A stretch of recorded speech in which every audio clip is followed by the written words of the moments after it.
Shane Dawson went from being on the top of YouTube with videos ranging from 20 to 50 million views to falling to complete irrelevancy. We're going to be talking about all the controversies that led to his downfall. Shane Dawson was born on June 19, 1988 in Long Beach, California. He had a pretty rough childhood. His father wasn't really in the picture and was very abusive, often getting drunk and taking it out on Shane and his two older brothers. On top of that, Shane struggled with being extremely overweight as a child. It wasn't the easiest time for him growing up. Shane started posting videos in March of 2008. In case you don't know me, my name is Shane.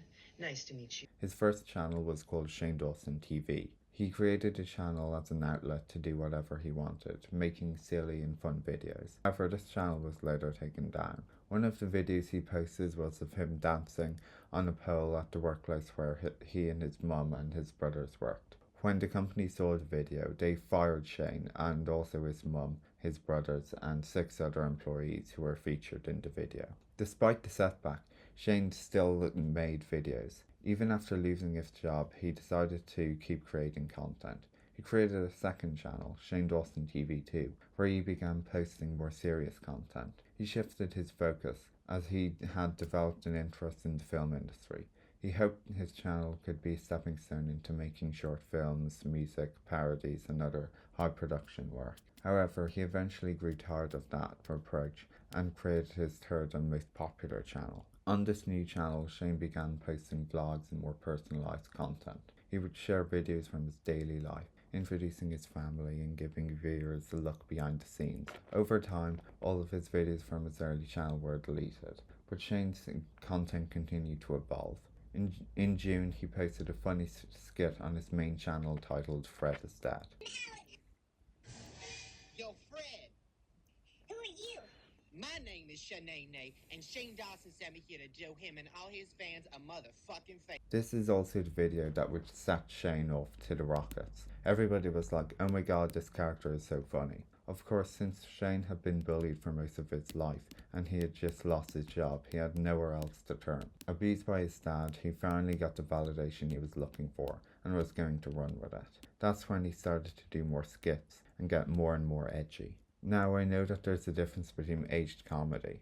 Aged comedy doesn't really mean anything. It just means that back then you could get away with it, whereas now you can't really. It still hurts the same, so saying it was aged comedy isn't really valid excuse because it still hurts someone. I won't get into every single one of his skits because you know there's a lot. They had stuff to do with blackface. I'd like to take a minute, just sit right there and tell you how I became the prince of a town called Bel Air. Hey, where's JT? It was time to let go of him. And I just want to let you know that I, Liberty Van Fett, am choosing you to be my new object of affection. There were also instances of Asians fishing. Oh, Japanese.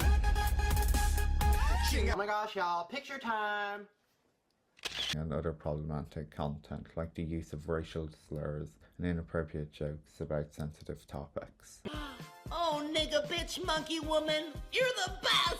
A large part of Shane's videos was a girl named Shana Malcolm. Shane was a black woman who appeared in a lot of Shane's videos, and a lot of people thought it was messed up that Shane was making all these racist and edgy jokes in front of a black woman. But if she was fine with it, then it must be okay, right? Something that actually came to light back in 2020 was that Shana came out and made a video saying that Shane, in the beginning, was very scared of doing blackface and saying the N-word. He was like, I don't want to say that to you. But Shana was the one who greenlit the entire situation. This comment and the comments that are like this, where they talk about the blackface, Shane's racist past, and my stance on it. Shane felt super uncomfortable, having never said that word before. He's like, oh my God, it just doesn't make it. I'm like, for me, Jamaican Shauna, without a full appreciation, I think, of the impact of that word in a context of this country. I thought it was hilarious. This confident, successful young guy who was my friend was afraid of a word. I'm like, is this a word? And it was a joke. I wanted to understand why he was so uncomfortable by this word. I understand it now. Like, I get it now, having lived here longer, having had actual racist encounters in real life.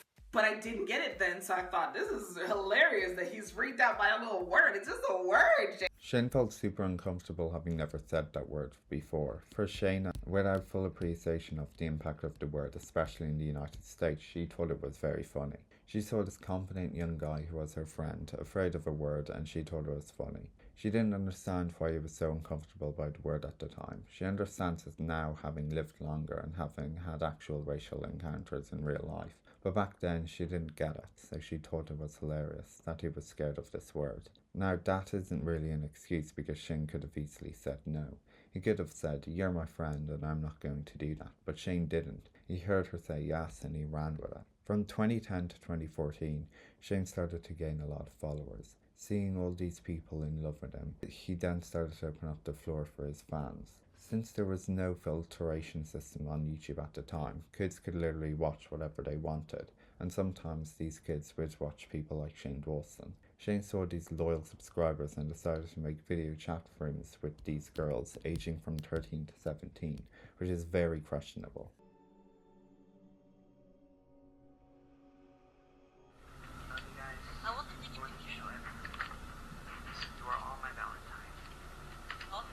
Fake breast, vagina, dripping with magic. An angel singing, smell your dick.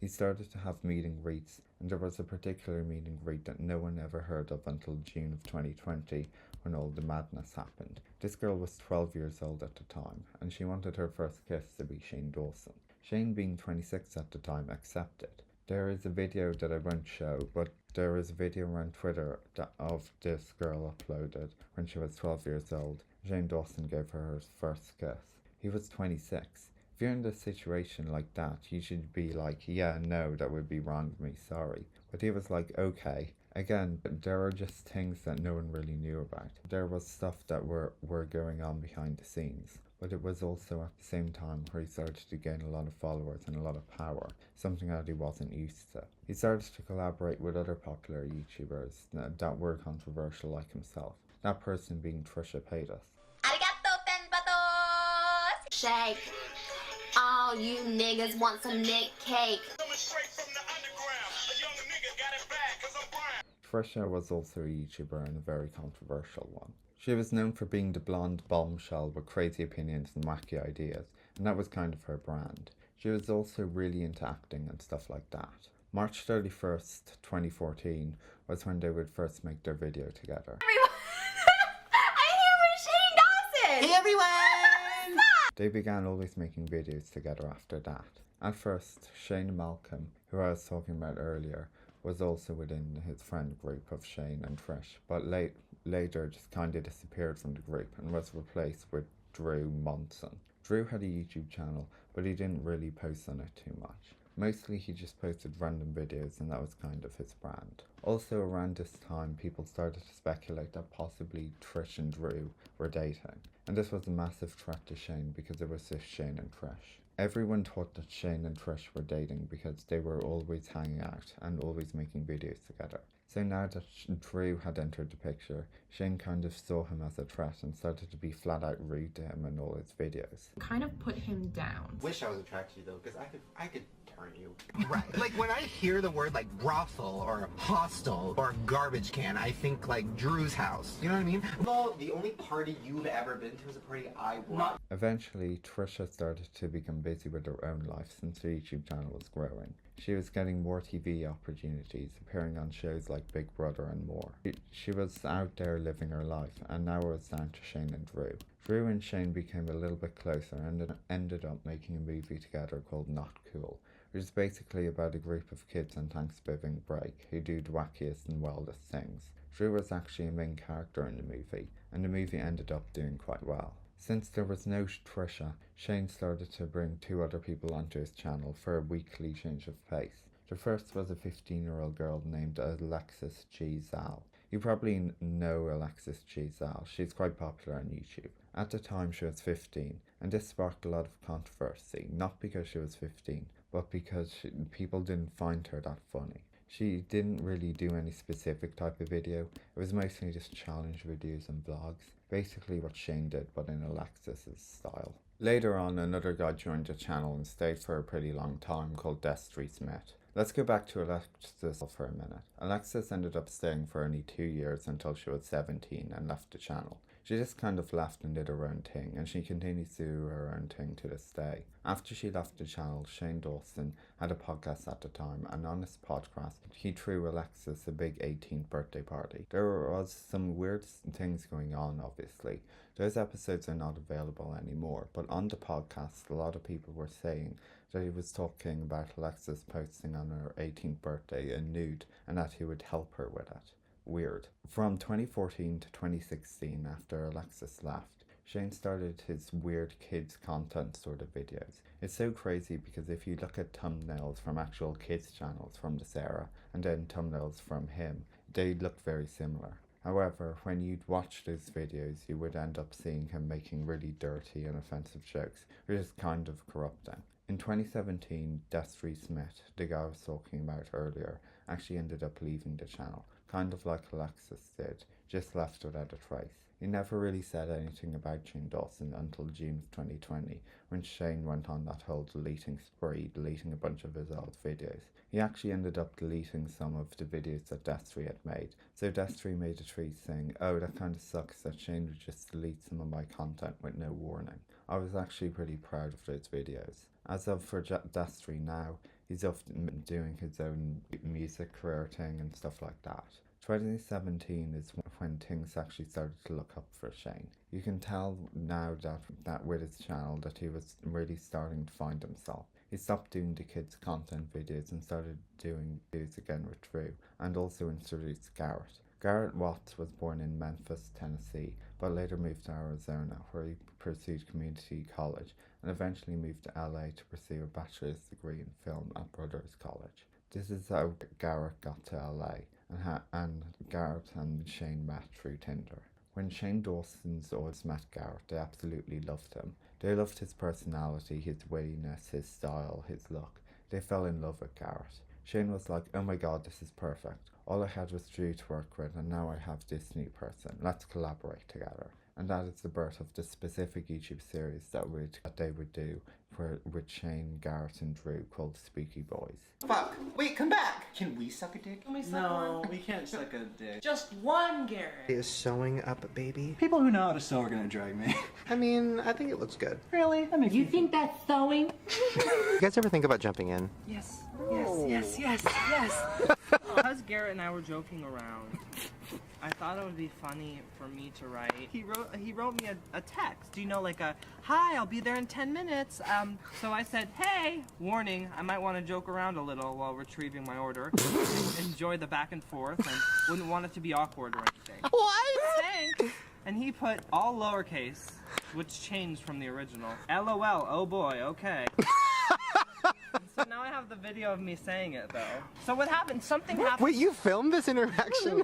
People absolutely loved Spooky Boys. They would go around LA to the scariest spots, spend the night in haunted hotels, and just go to LA's most haunted places. The reason why I ended it is because apparently Drew and Shane ended up having a really big falling out. No one really knows what the falling out was about. Shane ended up blaming the falling out on Drew, and with this information he told Trisha, "Oh, Drew is such a terrible person, he's the reason for our falling out." For some reason, Trisha actually believed him, so he stopped being friends with Drew, and Drew was kinda left out in the dust. As I mentioned earlier, they made a whole movie together, so everyone was super surprised that Drew would just end up leaving on his own accord. In 2017, Shane left with just Garrett. He was like, "I need someone else." That's when he introduced the relationship with Ryland. Ryland is from Denver, Colorado, where he would grow up with his parents and his sister Morgan. He then moved to LA to pursue his career in broadcast journalism and worked for a company called Clever TV, where he was kind of in broadcast journalism, but later left when he met Shane because he was finding work elsewhere. It was at this time that Shane introduced his first documentary style video, with his first series, 3 episodes each, about 10 minutes long, about the journey to reunite with his abusive father. Shane was kind of glad that people were really enjoying this kind of content, because he was moving from the really weird kids sort of content to something a little bit more mature. He ended up doing it for literally the rest of his career up until now. This is also around the same time that he started his conspiracy videos. His conspiracy videos are what really took him off into the whole documentary style. He thought, okay, how could I bring this to life? What if we actually went out there and tried to prove these conspiracies and tried to prove it for ourselves? What if we did it like a documentary style of it?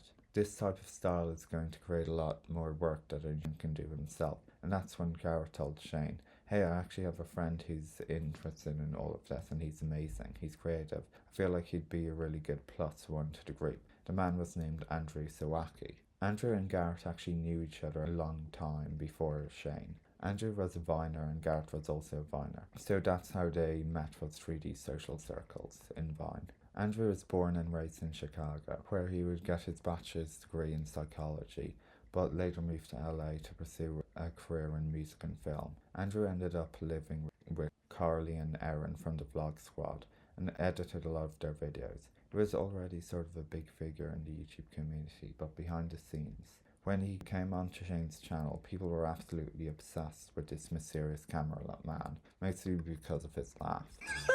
You're gonna be really confused. Coming for my brand. We're gonna pre-pack up all your things.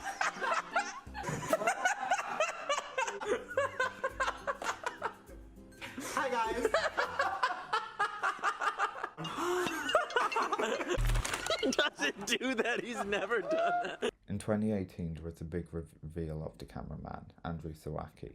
People absolutely fell in love with him. They always went on fun trips together, were super relatable, always funny, and just seemed to be having a good time with each other. Now, behind the scenes, pursuing this documentary, they seem really good, but it's also very bad. For example, in the movie Not Cool that Shane made with Drew, if you watch some of the behind the scenes footage, Shane was super dominant, possessive, and completely rude to all his cast and crew members. Is a problem for people. So if we just lose that, I'm just saying. I'm not taking anything out of the movie to please a bunch of out-of-work actors in Pittsburgh who should be lucky to get an audition for a feature film. No director has ever taken anything out of a movie to get somebody to audition. I feel like I've been very open to every note, every suggestion, everything. I've never yelled at you guys. Do you not understand what I'm saying? I she do. says Facebook No, I do. stuff. It's okay. It's okay. Then why are you saying it's not okay if because you say she's saying twice? it so many times that So it's we can only say it once? So then we either can say it or we can't. No, that's not. Do you understand what she's saying? It's. No, I don't either. Just the second one, the line. Let's get to acting notes and not word notes. Want to see all the notes? You said the opposite to me. You specifically told me that night, you guys are gonna send me the notes and I'm never gonna read them. I mean, as a joke. But it's been a week and you haven't read them either, so that's... This energy seemed to carry over to his documentary style videos. That's when he started making different videos about Tanaka and Jake Paul and all of these controversial characters. Then he made a video series about Jeffree Star, who is a very controversial figure. He's been accused of screaming the N-word at people, and there's also a victim who has come forward to say that Jeffree Star sexually assaulted them. This is something that I forgot to mention earlier, but in his Jake Paul series, Shane secretly diagnoses Jake Paul as a sociopath, which makes absolutely no sense. Oh, this is Jake. This is Katie. Nice to meet you. Was this a No, we built this. I love fish. Yeah, I was saying these are some of my best friends from Ohio. Yeah. Golf cart on steroids. We can drive it if you want. Wait, is it dangerous? Yeah.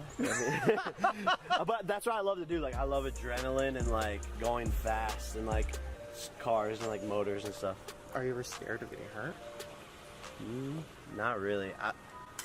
If being a risk taker means you're a sociopath, how are you supposed to grow in life? That was such a stretch. Basically, Shane just took mental illness and made it into a horror movie. This is so messed up. Not all of them are murderers. Not all of them have murderous tendencies. They're not these scary people. They're still human beings. They just need help. And if they're getting that help, then they're taking the right steps to better themselves. We should promote that kind of bettering themselves and that type of behaviour rather than just pushing them off as terrible people and never doing anything about it, which is exactly what Shane was doing. In the video, Shane sits down with a psychologist and talks about Jake Paul. The psychologist then lists off common traits of a sociopath, and under his breath, Shane looks to Andrew and says, Garrett. So are impulsive, so failure to plan ahead. They'll want to do things and then not do things on a whim. Gareth. Which is what makes them a little, you know? That sounds like someone we know. But they don't have emotions, so like they wouldn't cry.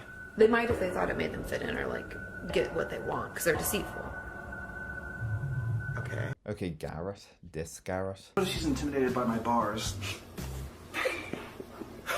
Are you rapping? Oh, well, I mean, in theory, I could spit a little, yeah. Please make it make sense. Throughout this series, you can literally see Shane basically checking marks off a list of what a sociopath is and completing all the things that he just said. What a sociopath he is for all his series. Never once did he cry with the people he was interviewing. Jake Paul, Alyssa Violet, when they were all doing the interviews, they were crying in front of Shane. Shane showed absolutely no emotion. I like don't like to like me as a person, like I don't want to like hold grudges against people. It was He did the whole series about TanaCon. Tana was literally breaking down in front of him and Shane just looked past her with no emotion. Want to know when he actually shed a tear? Was in his series he made with Ryland, where he made him dress up in an overweight suit to replicate how Shane feels when he goes out. And I'll do all these things so you know my past. And I think what's hard for me is like, I'm reliving everything. Now I'm fucking crying like my mom. I'm reliving everything and I'm staring at like, literally what? Literally when talking about himself, that was the only time I had ever seen Shane cry in one of his videos. Oh my god, someone's breaking down in front of me like Tana is. Like I would honestly cry. I feel like any other human being would cry and do the same thing. But for some reason, Shane just looked past. He was like, oh, I forgot we were doing this. Throughout the series, you could literally tell how toxic of a person Shane was starting to get. He was just being flat out rude to literally everyone, and mostly Garrett. I'm doing this. Through a car that's 10 feet away. So, Derek, whatever its name is. And then the whole day, we have to like pretend like you're dead, and every time you say one of your like crappy Harry Potter jokes, they're not crappy. We all just go. This isn't bad. Really? I've never had anyone speak those words to me. Turn around and bend over. It's right here. You could just hold on. Oh my god. I'm sorry, I got excited. It's okay. All right, go take that off. And we saw that when the Jeffree Star series came up. Jeffree started to be rude to Garrett and Andrew and started sexualizing them. And Shane just sat back and didn't say a word. Keep that in mind because that same energy carries on about 2 years later. There's actually a point in the video of Jeffree Star's series where Jeffree tells Shane, like, I like Garrett, I would pay his rent for a month if I had sex with him. And Shane just goes along with it. Yeah. Oh. Yeah. Yeah. Great. Really, you actually do. I'll pay top dollar. Really? How much? Yeah. Right. For a few months. Where's the dogs? Jeffrey, he just told me. Oh! He said, Garrett's really hot and I want to talk to him and I'm willing to pay his rent for a few months. Do it! What is happening? I'm just letting you know it's an option. And by option, I mean you have to do it. If my friends did that to me, I would no longer be friends with them. I don't know how you could just pawn off your friend like an object. Even when I was watching it, I was thinking like, damn, that's kind of weird. Why did he do that? Jeffree tagging onto this toxic behaviour that Shane was already doing just really didn't help. It's not just what we see on camera or that we're overanalyzing things. This stuff actually carries on when cameras aren't around. 2019 is actually when they did the entire Jeffree Star series. 2019 was a huge year for both of them. It was the year that Jeffree and Shane ended up releasing their conspiracy line and ended up making millions of dollars. Since you were seeing more of Shane, you can really start to see his really toxic behaviours, especially after he met Jeffree. His whole brand before Jeffree was like, oh, only wearing one t-shirt and drinking root beers all day. But after he met Jeffree, he just became super materialistic and was like, oh, we always have to wear tracksuits and we only ride in the G-Wagon. It's like just kind of switched up his entire brand after he met Jeffree. Especially one which is very sad actually. He did a documentary series with Eugenia Cooney, who, if you don't know who Eugenia Cooney is, she's an extremely anorexic and mentally ill girl who does social media. She actually went to rehab to better herself. She was doing a lot better and she looked a lot healthier. And as soon as she did this documentary with Shane, she completely went back to her old ways. dropped all the weight that she had gained so successfully, and just completely went back to how she used to be before. I think it was because of Shane's putting her into the social media limelight, and so that kind of opened up for judgment for her once again. People were calling her fat and mean things, and were saying this and saying that.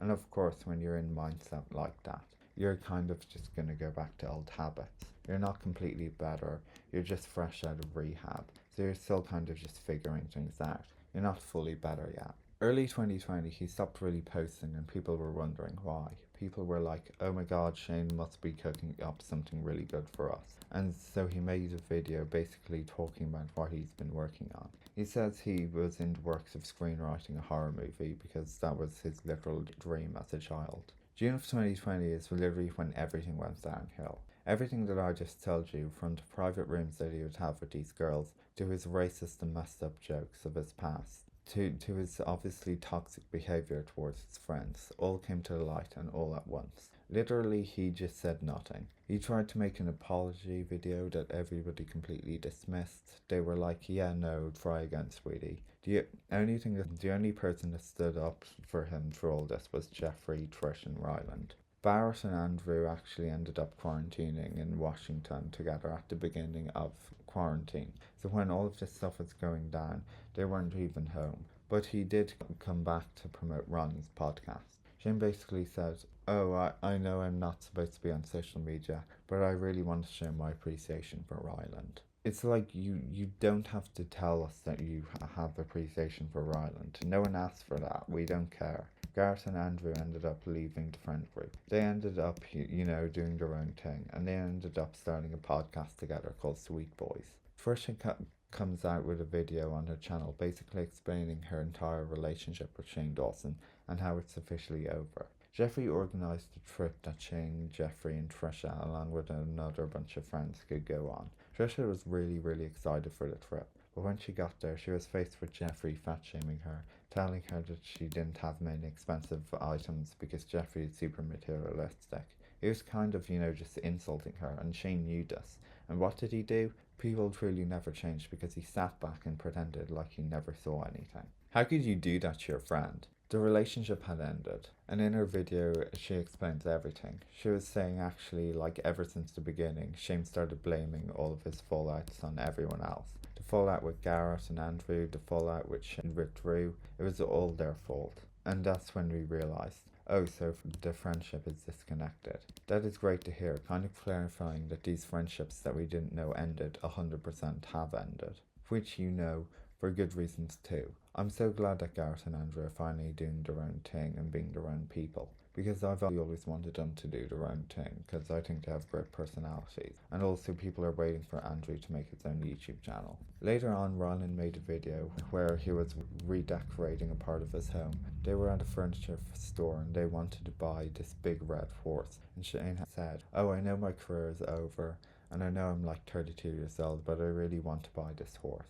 And so he kind of just admits that his career is over. But in the video, it was just so cringy to watch. He was like, guys, I know my career is over, but I know I'm 32 and I buy toys. But okay, here's the thing. I know that I'm weird, and I know that my career's over, and I know that I'm just that crazy guy who buys weird toys. I mean, I do love it. I don't know where we would put it.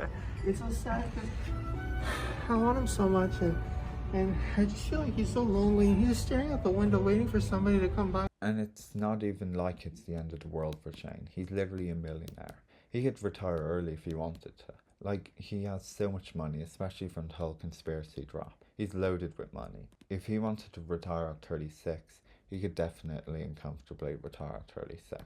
So I don't really feel bad for him because he's completely set for life. If you like this video, then please feel free to click the like button. And also, I'm a small YouTuber, so if you like this video and want to see more commentary style videos in the future and any recommended, please help me out by clicking the subscribe button, because you can always unsubscribe if you decide you don't like my content in the future, and it's free. Thanks for watching and see you in the next one.